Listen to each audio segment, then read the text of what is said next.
Jason Mackey, Pirates insider extraordinaire, joins us now.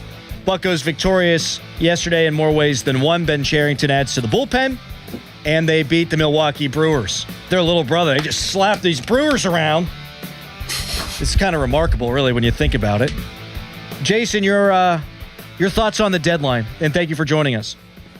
Of course, man. Good to see you. I loved what they did. I thought they addressed the biggest weak spot of this team by a long shot, and they didn't address it in a subtle way. They added guys that made sense. If you want to start at the back end, like work with Luke Weaver, Mason Montgomery, I think that's fantastic. You're throwing out Camilo Duvall and Kirby Yates in setup roles along with Gregory Soto. Those guys are pitching the seventh inning. You're in a great spot.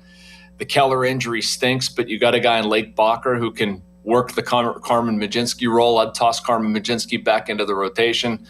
Like, I see maybe you're going to ask me about starting pitching or adding offense. I don't have a problem with them not doing that. I think the offense is good enough, and I would rather spend the money on having the options, spend the prospect capital, whatever it is, on having the back end options. I thought they made the worst part of the team better. I agree with that. If I had to make one part of the team better, and I had to throw a bunch of resources at one part, it would have been bullpen, and it was bullpen in their case. And I think your bullpen has gone from a weakness to actually a strength at this point. I mean, when you look at what they have on paper, it's on Don Kelly now on how to manage the bullpen. But on paper, I think this is actually a good bullpen now.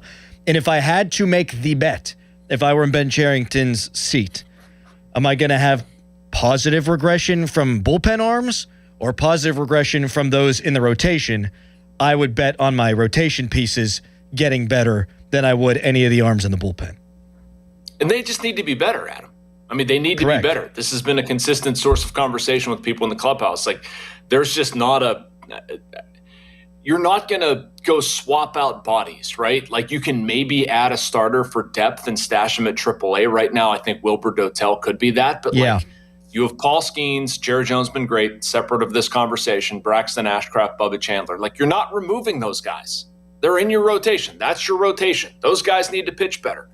And offensively, I look at it, who are you going to sit if you go add somebody else? You can add a depth bat. I understand that. But, like, where's that guy going to play? And there is, in my mind, like, rhyme or reason to playing guys. Like, they need playing time to be useful. If you're playing them sporadically, it's not going to work out. Yeah, I mean, the obvious would be goodbye Ozuna and hello right-handed platoon option with Spencer Horwitz, but that wasn't my biggest gripe.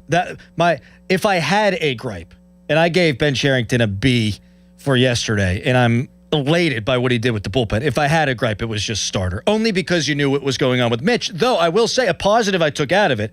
We all know the numbers with Paul Skeens, the relative ineffectiveness, the velocity being down. What this tells me is, by not acquiring a starter, they don't think it's injury related.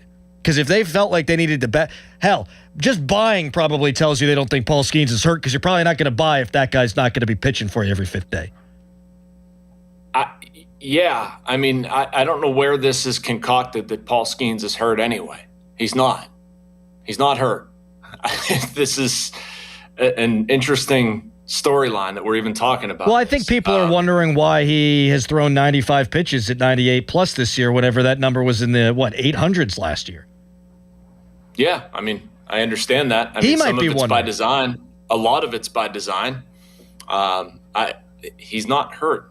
I've talked with you before about this. Like, you see when guys are getting treatment, whatever. It doesn't matter. I mean, okay, but wait, hold on. You're not going to do anything with Paul Skeens.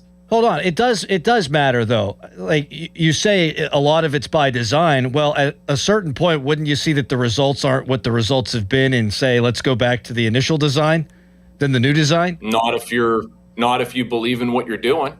But why would he believe in what he's doing when the results have been bad? Yeah, I mean, look, man, I'm not sitting here and trying to explain and like say it's been good enough, because it hasn't. No, I know that. And I feel like that's the way the conversation is going to be taken. I'm just saying I don't think he's hurt. Yeah. That's all. Yeah. That's the point I was trying to make. Yeah. I mean, it's not as easy as just saying like, that's working. You know what? I'm going to throw 101 instead. Like, it's just, It's just not it. I mean, my opinion on Paul Skeens, he's doing too much. He's wearing himself down. That's I'd what like to see Matt him Clement back was off saying. A little bit. Yeah, I think that makes a lot of sense. I think like being tired and being hurt are two different things. Trying to do too much and being injured, that's a different conversation. I think Paul Skeens is trying to do too much. I think he's trying to every single start, be so pinpoint, so precise. Back off a little bit. Back off a little bit. Dude's trying to like reinvent pitching, and I admire it, but I just think it's too much, and I think he's wearing himself out. So, yeah, that's why I kind of bristle at the idea of like Paul Skeens being hurt. Like, no, he's not. I constantly see the guy going somewhere, doing something. Like, that's not what hurt guys do. I think people are just, and I'll speak for myself, but I think people, general Pirates fan Joe Schmo, are just, they see the numbers. And I'm not even talking ERA. They see the velocity numbers and they go, man, that is like a stark difference. That's all. But we don't need to make this a whole Paul Skeens conversation. No, and Adam, let me add just one more thing. Yeah. About pitching, man, if you're not completely confident where it's going, does it make more sense to ramp up the velocity? Or does it make more sense to try to understand where it's going? And like his control has not been as pinpoint as it needs to be. He needs to throw fewer pitches. He needs to be more exact. He needs to, you see the word efficiency come out. It's not just a matter of, if I throw harder, it'll fix everything. Like, no, you need to execute your pitches more consistently and find your delivery. When you talk about simplifying, I mean, we see it last night. What was it, 45% slider from Bubba Chandler, and the fastball was playing up. I'll tell you what, you don't know what you're getting from him every time out. I mean, he's still, when you think about his career, in the infancy, but I'm feeling a lot better about my team's chances when he is out there. And I know that, it wasn't a perfect ending last night. I mean, you had the error. You also had a couple bloops. I think he's starting to be more in the I know what we've got in this guy category than he had been maybe the first couple of months. Yeah, I hope so. I think so too. I mean, I think there's a lot riding on his shoulders. There's a lot riding on Braxton Ashcraft's shoulders. Like, they're still young guys, but where the Pirates are at as a team, they need to hold up their end of the bargain. I thought Ashcraft in Cincinnati was a ton better than he'd been over the previous 4 or 5 starts. Like, that's the version of him we need to see.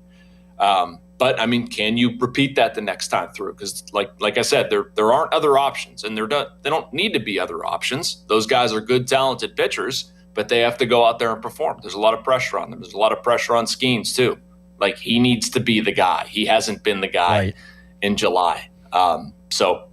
Yes, but I'm feeling better about Bubba too. I thought his outing last night was pretty strong. Me too. And with the bullpen now shaping up the way it is, if you're going to get 5 innings, 5 1/3, 5 2/3, 6 innings of 2 or 3 runs, I think that's the chance for this team to actually put together a winning streak here and grab this thing. But I like simple. I'll simplify it for myself.